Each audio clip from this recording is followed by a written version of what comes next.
It is time, once again, to lock your doors, shut your windows, strap yourself into your favorite comfy chair, and tune out and tune into The Naked Zombie.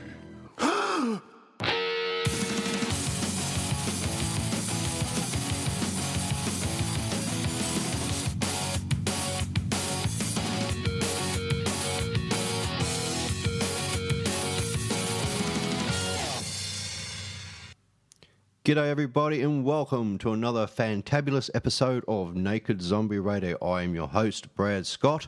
Well, Mr. Brad Scott, according to my doctor, even though I have questioned that several times in the last couple of years. Now, tonight I have some sad news. Really sad. Look, I am flying solo tonight, absolutely on my little lonesome, because the guys are unfortunate, cannot make it in tonight. Andrew's car has broken down and his skateboard wheels have fallen off. And of course, again, young Mr. Wadsey won't be able to join me tonight because he's still having those family issues.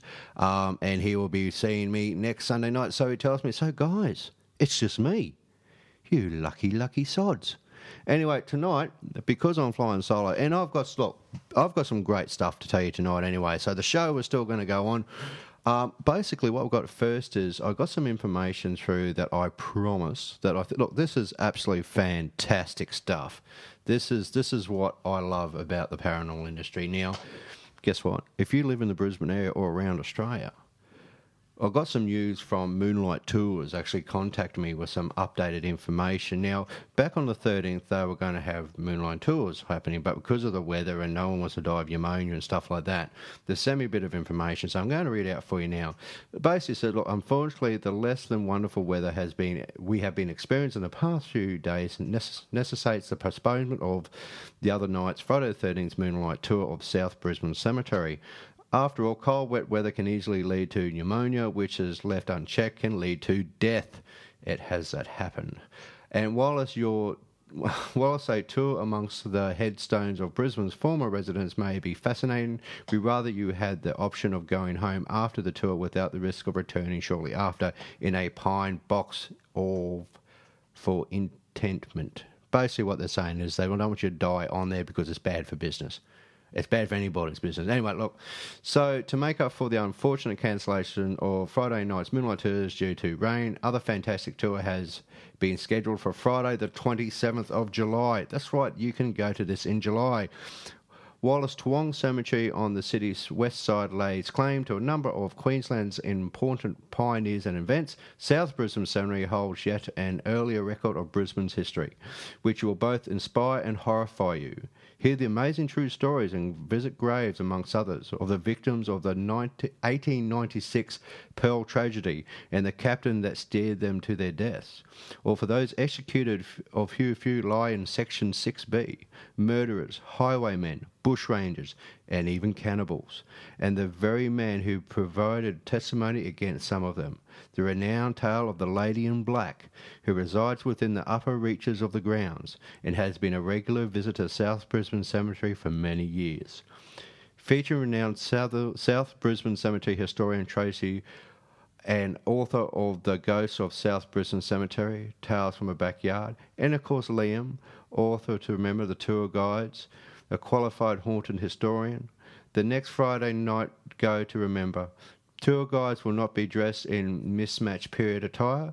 Tour guides will not have their intelligence tested with outlandish tales, and best of all, you can join us for the night for only $15. That's right, you get to go on a fantastic tour of South Brisbane Cemetery for $15. Look, this is great, well worth it. But the best part about this, every cent is which you spent on the heritage projects goes to the heritage project. It goes to looking after everything with that cemetery. Look, Moonlight Tours is run by Friends of the South Brisbane Cemetery and the Boggo Road Jail Historical Society. Look, they focus on history and the whole history and nothing but the history. And far more often or not, history is stranger and more hair-raising than fiction. So pick up the phone and call and book your place now. This tour is definitely send shivers down your spine and open your eyes to Brisbane's past and miss the graves of Brisbane's pioneering residents. Look, to book this, you phone 0401 005 430. That's Tracy. Or you can contact Chris on 0432 554470. Look, come along, take part, and enjoy the experience of what has at our South Brisbane Cemetery. Well worth a visit. I've been there myself, and it is absolutely fantastic. Right, that's that done. And look, and besides that, also just like to thank everybody who on the Facebook fan page of Naked Zombie Radio. It is amazing to see all these people have clicked the like button. Yet I upset people regularly. It's incredible. No, I don't upset too many. Look, just another question, just a thing on that quickly. Look, I actually got onto this forum the other day, which was an NZ-based one, which I thought was really, really good. Now, my biggest problem is I have a really hard time keeping my opinions to myself at the best of times. Now, I guess what it was for me was a thing was mentioned about, you know, what drew you to the paranormal, and I basically said in a nutshell it was to do with my own curiosity, I guess, for when I was a young bloke and what I went through trying to chase up these certain events and try to understand what's involved. But that was my personal experience. But I also mentioned the fact, well, what about the other 50% of people out there who have not had a paranormal experience? That the people that don't actually know what's behind these events, but they still go out to investigate. Now, what drives people like that to go and check out these so-called haunting locations and stuff like that? And that's what I'd like you to give me some feedback. I'd love to hear your stories, where we talk and discuss and all the rest of it. But it's all done behind keyboards, if you know what I mean. There's no actual voice to this. There's no one actually saying, hey, this is what's going on, this is doing. And there's been a lot of mudslinging in between these guys. Would you agree with me on that? Absolutely. So as paranormal investigators, and I know you are practicing paranormal investigators, what has been the biggest problem that you guys have found in the field lately? Look, if you're going back a couple of years ago to where it is now, would someone like to start the conversation? Yeah, but I found here in South Australia, there's mainly a couple of groups over here that are really just want to take over the field, basically, here in South Australia. And really, all they're doing is shutting themselves down in the long run. Like us, Adelaide Spirit Chasers and Eidolon Paranormal, as SA Paranormal, we hold meetups to try to stop this and get all the groups together. Mm-hmm. And hopefully, in the long run, what it's going to do is make it better for everyone, that we can all work together. Because in the long run, basically, we're all after the same goal. Yep. And basically, it's pathetic to fight between each other. Well, I've noticed it myself in the past. Now, okay, I'd like to speak to the other guys. Now, have you had the same problem as well? Yeah, I used to work for a company that specialised in paranormal activities. Yep. And they have a lot of trouble with we'll call it a rival group, just a lot of infighting and mudslinging, name-calling, all that sort of thing. And I ended up leaving the job because I just thought, you know what, this is stupid. We're all after the same thing. There's no need to do this. So, you know, I didn't want to be a part of that, and I just left. Anyone else like to add to that at all? Yeah, I found attitudes tends to be the thing. It's like there's this competitive streak among people for some reason. It's like it's not a calling for them. It's like it's their sport. Yeah. Like it's a football match. So, look, I understand that it is pretty rough out there at times, but do you think by us as a group working together, do you think we can actually see this through a bit more, or do you think that we're just fighting uphill? As people's perceptions, I put it this way. If I've got one belief, and I believe this is the way things should be done, and I stand by the hook or by crook, and I have someone else come in and say, no, we'll actually do it this way, do you think this is where the problem is coming from? Do you actually think it's where, because of all that, one group won't talk to another group won't talk to another group, and they have different viewpoints and different things, but I've also seen it where someone will leave one group to join that group. Do you guys have the same problem, or is this something that, as a team as whole, that we can work on to try and stop in the future? See, Brad, I believe what's going on is like a lot of people won't, like you said, they don't want to hear anyone else's opinion. Yeah. And the fact is, this is the paranormal. No one knows what's right, what's wrong. Mm-hmm. You know, like you just got to let people do their own thing and get their evidence how they get their evidence. And in the long run, that we're all out just to get the evidence. How we go about it is our thing. Well, that's right. I mean, we need to find the evidence as a group, as a whole. Now, I've seen it before, and it isn't easy for people. Even when you go into, say, haunted attractions, I was online today, and there's this company out there that solely do haunted attractions. And basically, this one person was saying, oh, you shouldn't be making money out of this, you shouldn't be doing that. But these people were set up to entertain. And that's another problem that I'm finding as well. Like, if anyone in the media is doing well within the paranormal field, I mean, they've sold their soul. Even though we really, really enjoy watching these people do their thing, we're the first ones to try and take them down because they are doing well, even though we'll sit down and watch their programs and stuff like this. Do you think we need to start looking at the fact, well, hey, listen, these people are doing this for a reason. They're trying to show... that they're just trying to show what is possible. But look, see, not everyone's going to have a paranormal show or even a radio show out there. It's whatever you make out of it yourself and how much work you put into it. Do you think that is also causing issues now with people with that? Look, they want to have their picture in the paper, they want to spot on TV and all this other stuff. I don't think myself, I don't think there's anything wrong with it. I'm all for different groups doing their thing. You know what I mean? If they get a spot on a TV show or something like that, excellent. It just shows it gets it more out there. But other groups are getting upset. Have you guys experienced this yourselves? Yeah, absolutely. I haven't. No, you're right. Go ahead. I haven't personally experienced it, but I've had other groups I work with. There was one in particular. They're having a lot of trouble with a couple of groups, and as soon as this other group gets their face on TV or in the newspaper, the other teams are like ringing up the newspaper, abusing them and that sort of thing because they want that spot. They believe they're the number one paranormal group in South Australia or whatever, and it's just wrong. Like, you know, we're all out to do the same thing. Give everyone a go in the spotlight, you know? Mm. Okay, Mr. Roger, you'd like to say something?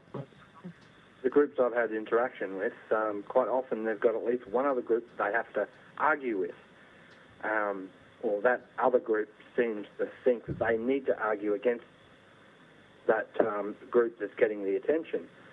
I think the television shows have a lot to do with that because of the popularity involved, and I guess everybody wants their 15 minutes of fame. I think for most of us, though, it's not about that. I like the fact that, I mean, you guys know yourself. Look, I'm what you'd call a sellout, as I was called today. It's because, you know, I've had my own TV show, but I never made anything out of it. It was solely done for the fun of it. I do Naked Zombie Radio. I'm a sellout because I'm bringing entertainment within the paranormal field. I'm not taking it as seriously as some people would like me to take it. That's my personal opinion and my approach to the paranormal. This is how I do it now instead of going out and investigating like I do. Is that wrong for someone like myself? And I'm ready to be honest and up front and tell me, is that wrong for me as in entertainment and vertical? I'm waving my fingers in the air, you know, they're like the symbol entertainment. Is that wrong for me to do that? Or do you find shows like The Zombie and all the other great shows out there, we actually bring a different side to it? We're not actually trying to get our 15 minutes of fame. We're just trying to get the information out there. Or do you think people are misreading it? Like your show, for instance, Brad, like that's made us who we are. You know, and that's great. We were just a small little team here. Now, like, you know, we're quite well known, and it's getting our evidence out there, which is what we want. We want to show people our evidence. Yep. Okay, Roger, what do you think, mate? Yep, exactly. That's the whole drive for me, is just to collect the evidence, work out, debunk it if I can, and if I can't, then get it out there for other people to see and let them work it out for themselves. Okay, now speaking to young Tylene, as someone who has been in the entertainment industry with the tours and that, do you think there is room for more than one tour operator per capital, as it were? Do you think that tour groups can work together to make a better industry out of it? Yeah, I reckon they can. I reckon they should, actually, because, everybody has their different ideas and different opinions and different ways of presenting things, which, I think it's really good because then different people can, gravitate towards whatever, fits them best, and, everybody can learn something. So it just depends what you're into, and there's room for everyone. I mean, that's right, and that's a valid point. There is room for everybody out there in the field. It doesn't matter how big it gets. And look, I would love to see one group in Australia or couple of groups in Australia make it in the big time. I would love to see Australia recognised for the industry that we have here. Yeah, I have no interest in being in TV whatsoever. Don't worry about that. But what I am interested in is seeing another group come up and hold the reins and say, this is what Australia has to offer. I mean, is that wrong to want someone to do well within the industry so they get the recognition? Because the recognition does fall down. It does have a follow-up effect. This is what people are forgetting. If one group does well, it sparks a whole new interest within that group and sparks other groups forming. Well, take a classic example of TAPS, right? TAPS were fairly large to start off before TV. I mean, they did have TAPS family members all over the place. Mind you, since they started the TV series 7 years ago, they are now the most watched paranormal group within the world. But then you have groups like Paranormal Adventure, Ghost Adventures with Zach and that. They're a different format to what TAPS is. They do a different approach. You have Paranormal State, a bunch of young people from college, or supposedly from college, who go and invest the most horrific activities there are. Then you got the shows like Most Haunted, which I won't say anything about because I'll probably end up drifting off and having a snooze. But as we see these people progress within the field and they become famous and they make lots of money out of it, stuff like this, and I brought this up in this conversation today in this forum, I said, if a producer came up to you and said, look, guys, here's a bucket load of money, here's fame, here's everything that you want, everything you've worked for, and you get to keep your morals and keep the way you think it should be done, would you do it? Personally, Absolutely. Yes, I would. Absolutely, I'll be right into that. But it's surprising what a lot of people... Yep. Sorry, mate, I cut you off there. You were saying? Absolutely, I'll be right onto that. If I can get my evidence out there, how I want to get it out there, I'll be definitely up for that. If the producers started, wanting to make it more exciting by adding false stuff in there, I'll be straight back out of it. Well, that's the thing, and a lot of people, I guess, have to realise is that it is about the evidence, it is about what you find. And if you can control that and you can have it done in such a way that it is your evidence, you're shown the way you feel it's best shown. See, the trouble is, tall poppy syndrome. It doesn't matter who you are, if you're good or what you do, and someone's going to try and cut you down. It's just the way it is, but you've got to rise above that. So I personally myself can't see any problem with it. If I was able to produce a show that bring the evidence out there and everything like that, it should be good for people to watch and enjoy. But the funny thing is, the people I was speaking to today, oh no, we'd never have a show, we'd never do this, we'd never do that. But I guarantee it, 99% of paranormal groups out there, if they got that offer, they would jump at it because it gives them something they've been chasing. I mean, I could be wrong, and I'd love to hear otherwise. If you're out there and you think what I'm saying is a load of crap, then tell me, and I'll put it out there on the world that is the zombie, because that's what it's about. It's about free speech. It's about getting your ideas out there. Now, Mr. Phillips, my friend, when you started investigating the paranormal, and this is a question that was asked, what drove you to it? What made you want to become a paranormal investigator? Oh, that's an interesting question. I think it was an early on in my life, back in country Victoria, where I come from. Basically, I'd be lying in my bed, drifting off to sleep, and I would hear voices calling my name, like speaking to me. Mm-hmm. And I think it was just my imagination and everything like that until one evening. It was late in the year, so it was around Christmas time when we're having these. For several years, we've been having these storms come through at Christmas. And on one occasion, as the storm's tearing through, I didn't hear voices that night, or at least I don't remember it. But what I do remember seeing is, in the middle of a flash of lightning, was a woman in a white dress standing in the hallway. And of course, in the second flash, she wasn't there. Mm-hmm. From that point on, while the initial reaction that I had was one of fright, and I didn't like ghost stories or anything after that, but eventually I sort of, grew out of that reaction and became curious. And more so, and so now I'm looking for the answers to find out what exactly is out there. And how about you, Mr. Size? What was your first... what made you decide to jump into the hot seat, mate, as it were? Well, my first experience was when I was about 11 years old. Mm-hmm. I had my great-grandma at the time. She passed away, and her funeral was on my 11th birthday. And the night of my 11th birthday, she walked down the stairs into my room and said, "Happy birthday" to me. Like she was clearly standing there. Yep. And then she was just gone. And then it would have been 2002. My father committed suicide. And I had a few experiences after that. I just felt him around, basically. Mm-hmm. And they just, like radio turning on and off on me and things like that. And, from there, my curiosity grew, and probably about 3 or 4 years ago now, I started investigating. Well, that's the thing. I mean, young Tylene. I'm sorry I keep calling you young Tylene. I'm an old bugger, so I can do that. Tylene, Okay. what with you? What made you have a passion for the paranormal? And I'll get to a point why I'm asking these questions in a second. But Tylene, what was your reason? Well, like the guys, I was very, very young when I had my first paranormal experience. I would be lying in bed about 4 or 5 years old, and all of a sudden this wave of terror would just sweep over me.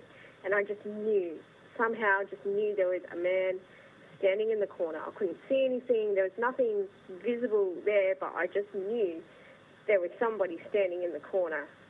And as the years went by and I started to realise what it was going on, the talent or gift or whatever you want to call it started to increase.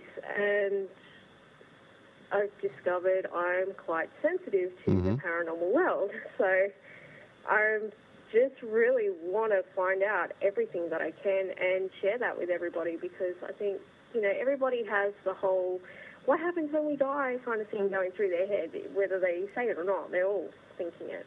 Oh, of course. And, if I can help people out with that, then... Okay, I mean, that's great. This is part of it. I mean, now, my story, just quickly, I was a young kid. You guys probably heard this. I mentioned it a while ago in one of the old episodes. And I'll get to the point in this in just 2 seconds. My first experience is when I was a young bloke. My dad put me in the main living area during a cyclone, and lo and behold, I was laying there on the floor, then flash of lightning, cut the story short, there's a thing sitting on the arm on the chair. I was jumped upon, I was held down, I could feel its breath, and I couldn't scream, couldn't move, couldn't do anything. If that's the imagination of a young kid, fine, but it felt very real to me at the time. Now, why I'm bringing these key points up is the fact 4 people all have the same interest. You know where I'm going with this? If only 4 people have the same interest, there's another 4 people, and another 4 people, and another 4 people. This is what frustrates me more than anything. All the different groups out there and all the groups that are currently arguing and fighting at the moment, you all got in it for the same reasons. because you either had an experience and you want to find the answers to. Now, someone in another group may have the answer you're looking for, or may experience the same thing. Then why are we fighting? Why are we trying to outdo one another? What is the reason? Is the reason because we want to become famous and rich and all the rest that goes with it? But I guarantee you folks out there, there'll only ever be a handful of people who will make a career out of the paranormal. This is not a career for me. This is more of a hobby. This is something I do because I enjoy speaking to people about the subject. This will never be my full-time job. Trust me, you know? But this is what I mean. This is why I think we should take a step back, and I think we should look at each other's groups and say, hey, you know, we're very much the same. What do you guys think on that? Yeah, I agree with you there. There's got to be, if we're going to get to the answers, we need to start talking to each other and not competing with each other. Unfortunately, I think the problems that are coming out with all the competition and attitude and infighting, I suspect that may come from a much greater social failing in the last few decades with the way the world's just changing and moving from one era into another. I really couldn't answer exactly that, but I suspect it's probably something on the bigger scene like that. But we can't own what's out in the world. It is simply a part of the universe that we're living in. These things are happening, and they're happening to people all the time. Not all of them are getting to tell people, and a lot of them are afraid to tell people.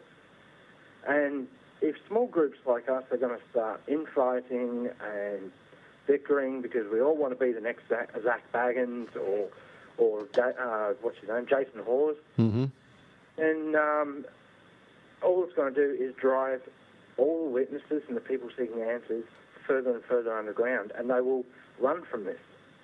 And they'll never get the answers, and we'll never find out what's going on. And what about you, Mr. Size? What's your view on that?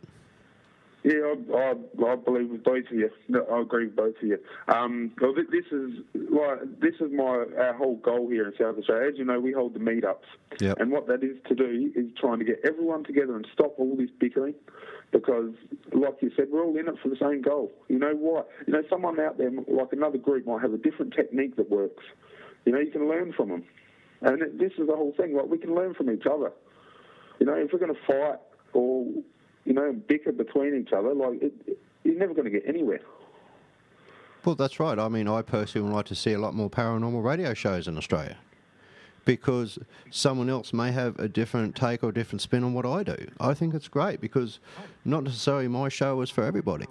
One group is not necessarily for one client. I mean, that's just the way it works within the field. We need to stop.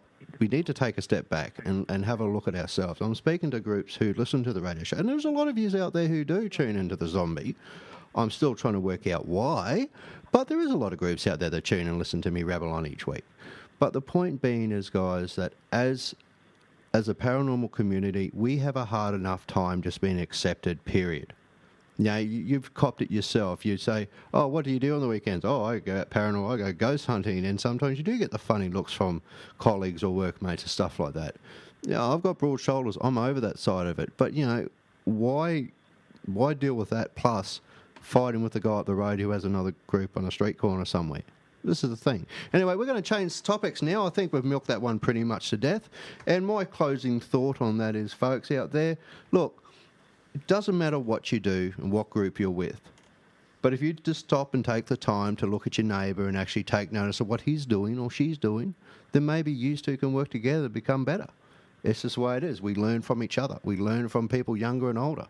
So that's basically my thought on that. Now, I've got another question for you wonderful people there. You ready for this one, folks? David, Roger, Tylene, are you ready for this next toughie? Yeah. All right, here's a question. Are ghosts real? Now yes. What do I mean by are ghosts real? Now, there has been many reports of the paranormal where ghosts could be a interdimensional existence of someone in the future and the past that somehow we've crossed. You've heard the story, haven't you guys, where we've crossed over in the same timeline and stuff like this, and someone's seen us, like in 20 years from now, and they think it's a ghost, and you know what I'm trying to go with this. So do you think when we pass on, right, and we just become worm food or we get cooked, I know it's a terrible way of putting it, but that's basically what happens. What happens?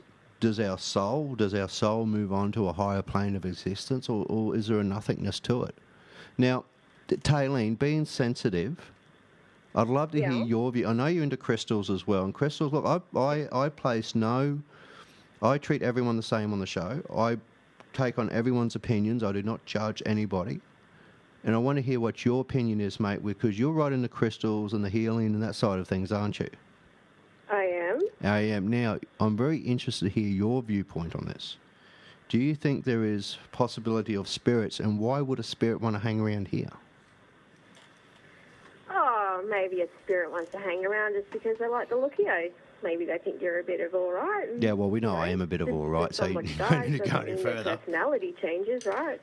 That's what I reckon, anyway. No, seriously, though, I believe ghosts are real. I've seen ghosts. I've interacted with ghosts.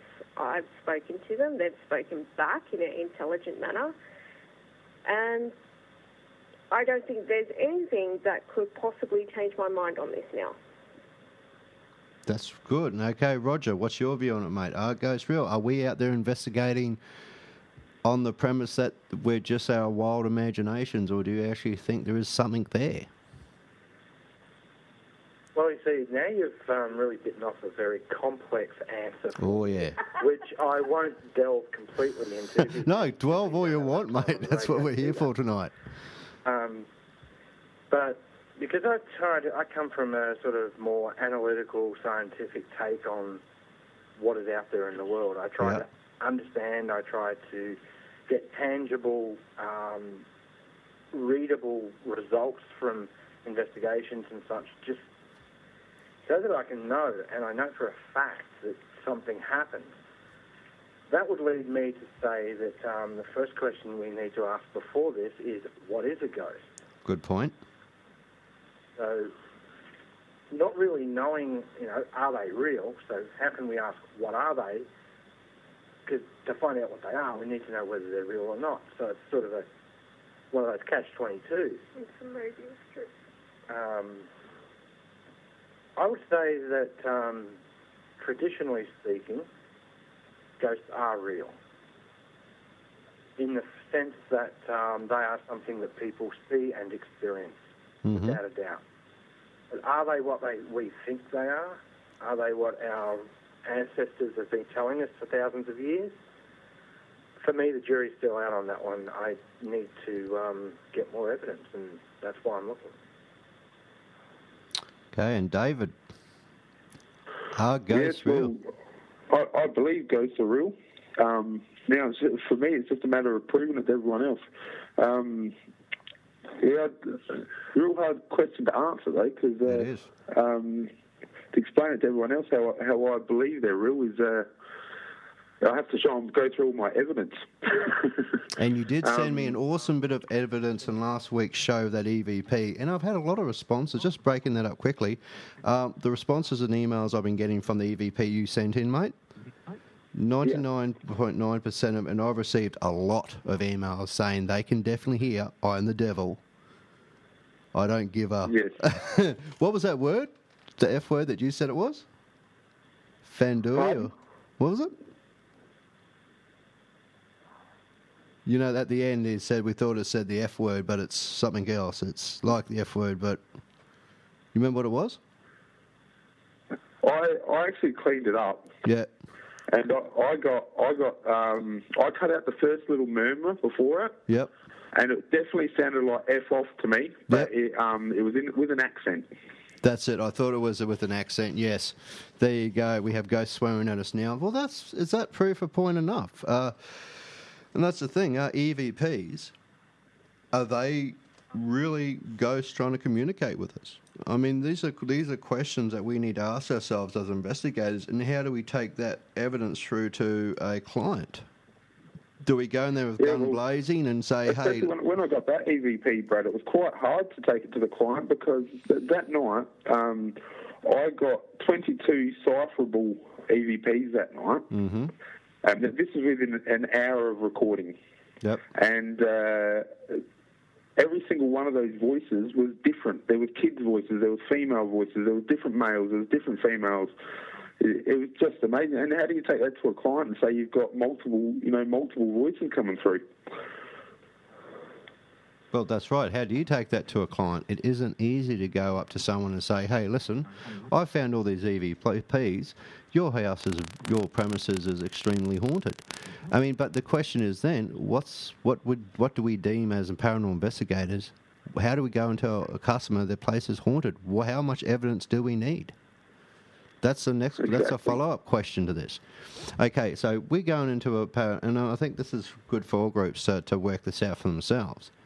So we're going to do an investigation. We're out there doing our thing and all the rest of it, and we work all night long and we pick up all the evidence we can. When does it become officially haunted? Like, is it 3 or 4 EVPs? Is it a bit of footage? Is it a photo? Is it nothing at all but a feeling someone may get? Where do we draw the line? It's not just about no one like telling them it's haunted. It's to decipher whether it's an intelligent haunt or if it's a residual haunt too. And what was your outcome on that, David? Was it intelligent or was it just residual? There was intelligent hauntings there for sure.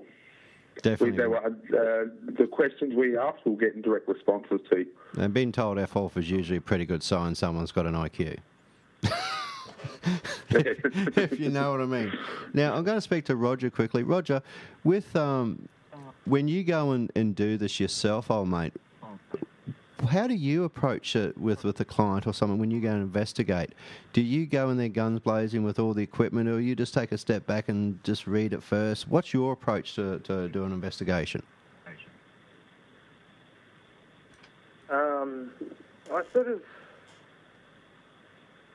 I try to get the raw evidence. I don't like to know too much about a place or do any research or anything like that. Mm-hmm. I just sort of want to know what's been going on, basically, where it's most occurring, mainly so that I've got the best chance of collecting the evidence. The main reason I take that approach is I don't want to devalue what the other people have experienced. I've seen people's reports where they almost seemingly dismiss what some of the witnesses have seen because they got a recording somewhere else. Mm-hmm. So I tried to work out where it's all occurring, what could be causing it, if there's a terrestrial man-made cause for it, or if there is something genuinely paranormal occurring. Again, with the scientific sort of practical side of things, I try to work out whether or not we've got the strange phenomenon of like AM radio that comes through some electronic devices that aren't built for AM radio, such as older television sets have been known to do on rare occasion. I try to work out all those sorts of things where I can, and I just process of elimination and remove all the potential sources of non-paranormal activity, mm-hmm. and just isolate what could be paranormal.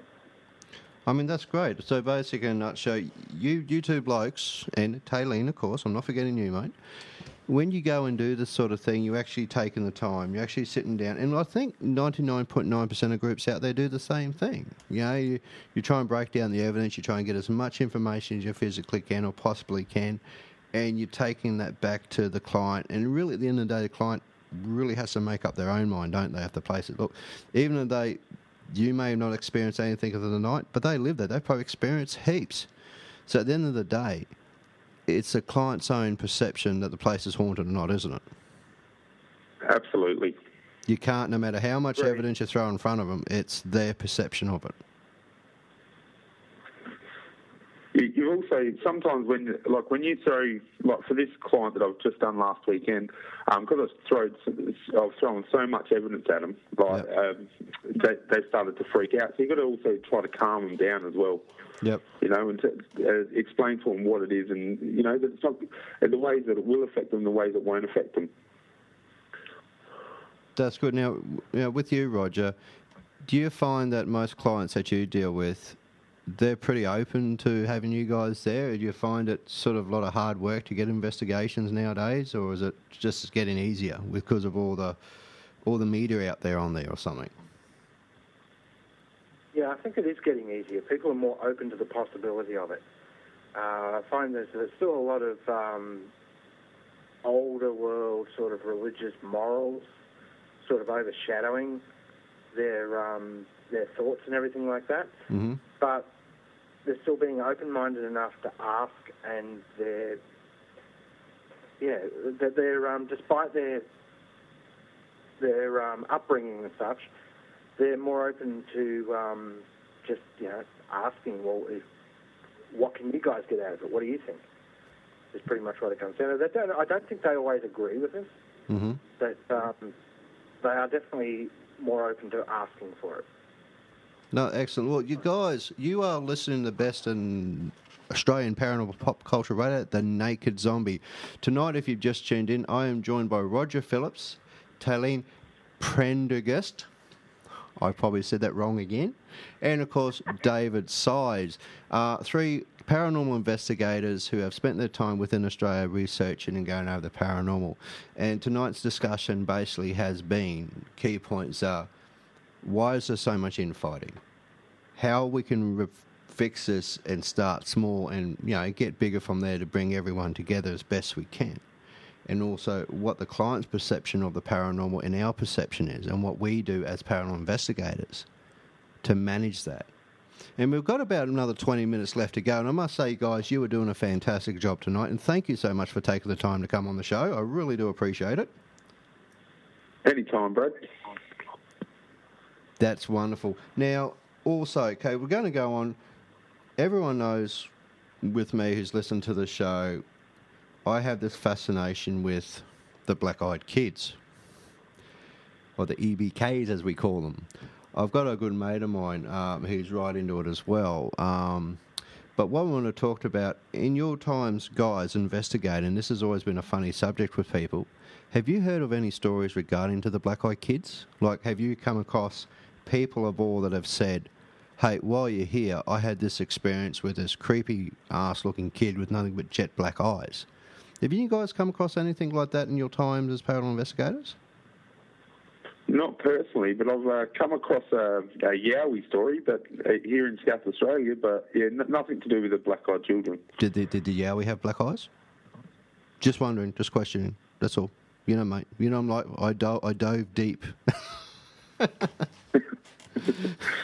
But not the black-eyed children, but this Yowie, my friend seen here in South Australia, had red eyes. So he believes it was like a Yowie. They call it the Mount Crawford Forest Monster. Really? Okay. Well, I haven't heard this before. This is great. So we've jumped very quickly from black-eyed kids because really. But if anyone's listening to this out there, I am fascinated by the black-eyed kids. If you have a story regarding the black-eyed kids, I'd love to hear it. Email it to me, send it to me. I don't care how you get this information through to me. Post it to me. I'd love to read it out on the show because these stories just freak the hell out of most living people. Black-eyed kids. But, okay, we'll jump on quickly onto the Yowie then. So there's this monster roaming around the hills of South Australia. Is that what you're saying, mate? Yes. Oh, cool. Do you want to give us a bit of... how about Mick, actually, from my group from Adelaide Spirit Yes, Cases. Mick, yes. He's actually seen it when he was younger. They were up in the middle of the night with their mates walking in the hills, and one of their mates stayed in the car, and next thing he's tooting the horn and everything, and they thought something was wrong, so they run back to the car, and there were these red eyes coming down the hill at him, and he jumped in the car, and the other guys have seen it. And they pretty much just took off because it kept coming towards the car. And but there is a few other stories about Yowies around that I've heard. So they call them yowies out here. There's been a few sightings around Kapunda. I don't know if a lot of people have heard of Kapunda. It's supposed to be the most haunted country town in South Australia. And a lot of people believe there's yowies around in the hills through there. Mm. Okay, I just got to ask Roger this. Roger, have you had the experience as well with anyone in your group coming across the yowies or anything like that, old mate? No, I haven't come across anything like that. I've never had a yowie experience. As far as the black-eyed children go, I've only recently discovered that they even exist, that there are even legends about them. I've seen a few photographs, but nothing that sort of grabs me. To me, they just seemed like recreations.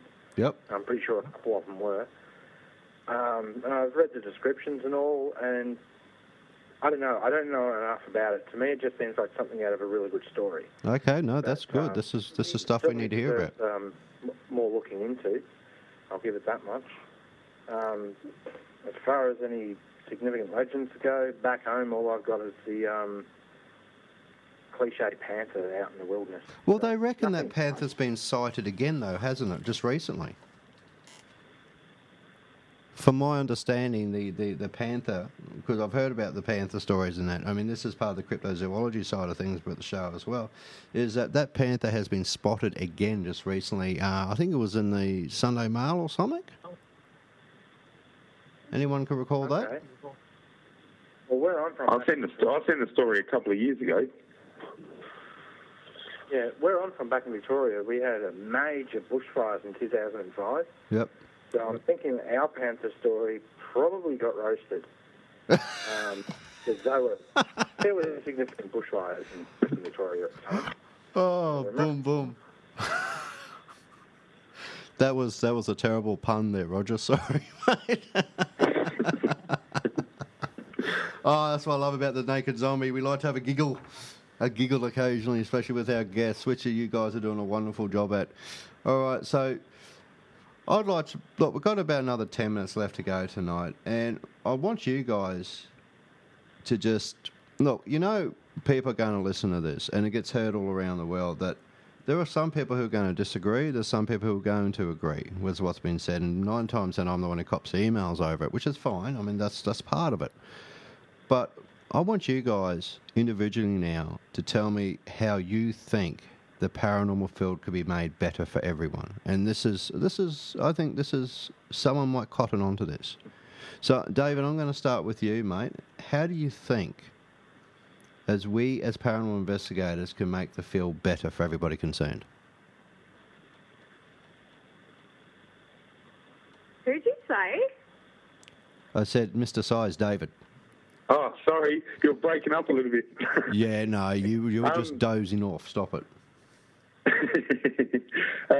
Yeah, well, I would like people from different states to take a leaf out of our book, actually, and have meetups. Mm-hmm. Get everyone together, just for a casual chat, you know, like-minded people getting together, have a chat about things, and, you know, just chill out a bit and just, you know, get along with each other. Like you said, we're all in this for the same reason, you know. We all had the experiences. We all want the same goal. So, yeah, just chill out and just get together and have a chat. And okay, now Roger, what is your thing on it, mate? I agree. There's nothing tangible in this. It's like a scientific branch that has yet to really been formulated.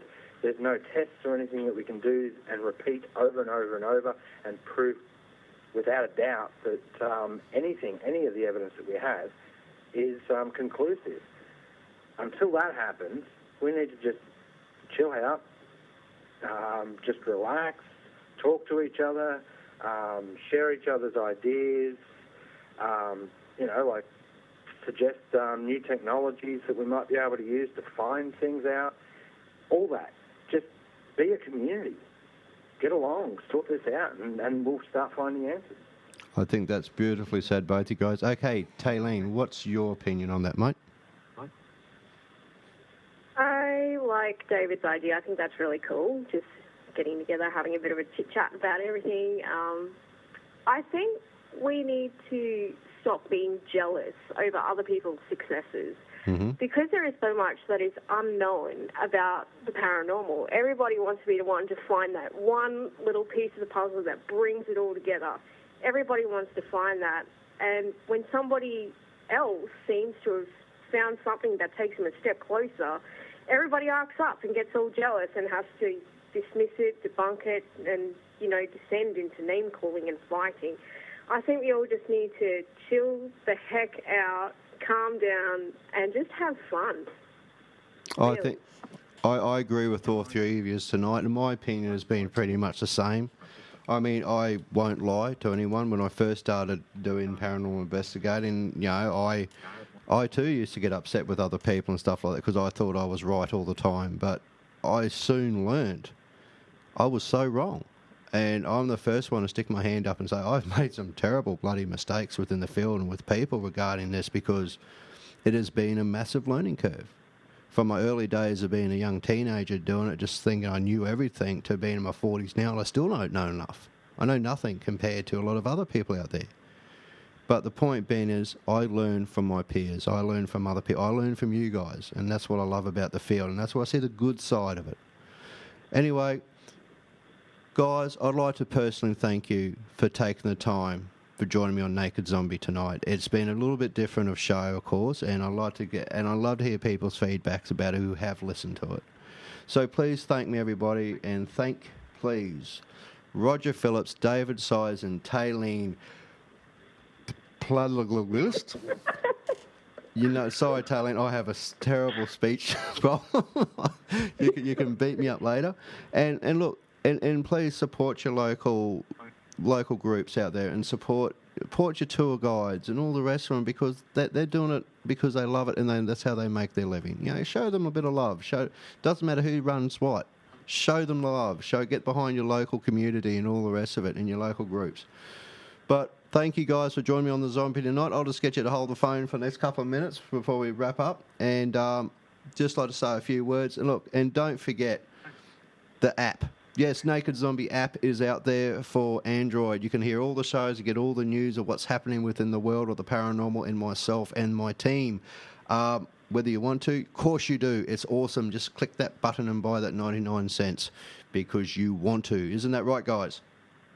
Yeah. That's right. Yes, Brad. Yes. You're under my control. Listen to my voice. Also, next week on the show, we have Eastern States Paranormal coming on. I've got a special guest coming into the actual studio next Thursday night to talk about his experience in the paranormal. And also, there is lots happening. So we are on Tuesdays and Thursdays and Sunday nights. And you are listening to the best in Australian paranormal pop culture radio. I can say that because I run it. You're listening to Naked Zombie Radio. Have a good night. Have a safe night. And if you're out investigating, please look after each other. I'm Brad Scott, and you haven't listened to The Zombie.